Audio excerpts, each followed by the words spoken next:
Éric Aubin, bonjour. Vous êtes le président de la Nouvelle Vie ouvrière, un titre désormais plus que centenaire. Parlez-nous un peu de l'histoire du journal. Oui, la NVO est née en 1909 à l'initiative de Pierre Monat, un syndicaliste révolutionnaire de l'époque. Nous sommes devenus journal officiel de la CGT en 1952. La NVO a connu ses heures de gloire puisqu'on a été tiré à plus de 600 000 exemplaires dans les années 60. Elle a été diffusée dans la clandestinité pendant la guerre sous l'occupation nazie. Et à la tête du journal se sont succédés des personnalités très importantes du syndicalisme, puisque pour ne citer que Gaston Monmousseau, Benoît Frachon, Henri Krasuki ou encore Louis Vianney, donc des syndicalistes de haut vol. Alors 100 ans plus tard, la VO est toujours là, bien entendu. Elle est passée par différents noms, puisqu'elle s'est appelée l'Hebdo de l'actualité sociale dans les années 90, puis Nouvelle Vie ouvrière dans les années 2000.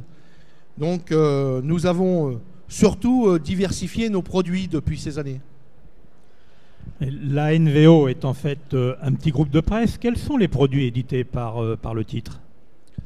Alors on a d'abord la Nouvelle Vie ouvrière, l'édition papier, tirée à 75 000 exemplaires, avec une solution bimédia, puisque pour coller au mieux à l'actualité sociale, nous avons opté pour le bimédia. Nous avons la VO Impôt, qui est plus d'actualité dans la période, puisque c'est en ce moment que les salariés sont amenés à déclarer leurs impôts, et c'est un outil toujours utile, même si nous allons avoir la retenue à la source, une simplification de la déclaration.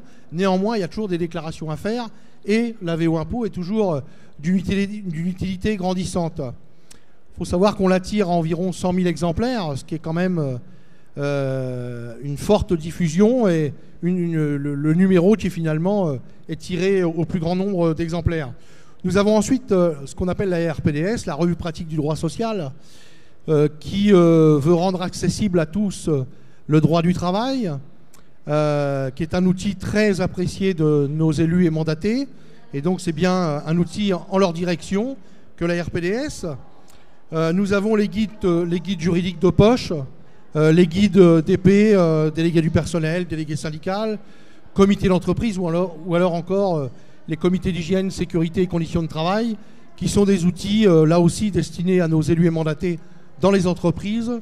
Et je crois savoir qu'ils l'apprécient bien évidemment.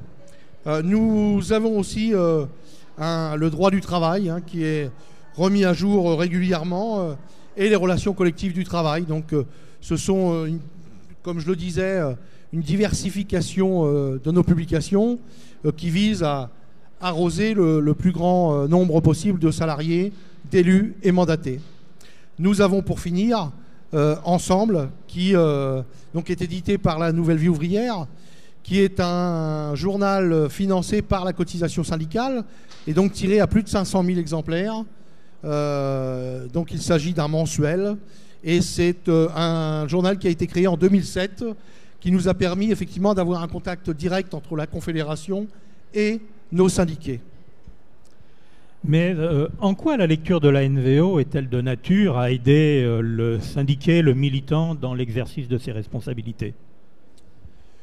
Oui, je crois que nos élus, nos mandatés, les salariés en général, sont avides d'informations, et il suffit de regarder effectivement l'audience que font les débats télévisés en ce moment politiques, mais au-delà, pour bien voir qu'effectivement, il y a un besoin qui se fait ressentir d'informations.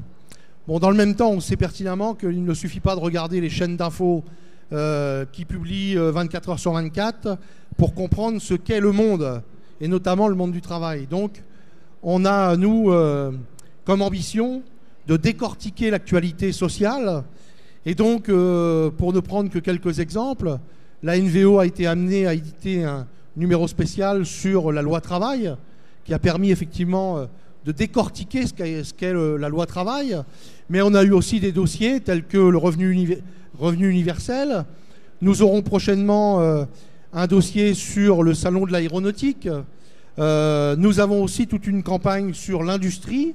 Et donc la NVO se fait bien entendu l'écho de toutes ces campagnes et vise à faire comprendre à l'ensemble des salariés les enjeux de tous ces dossiers. Donc je crois qu'on se diversifie, mais aussi on se caractérise par finalement une actualité sociale qui se veut simple, non pas simpliste, mais accessible à tous. Quel est l'intérêt pour la NVO d'être présente au salon des comités d'entreprise?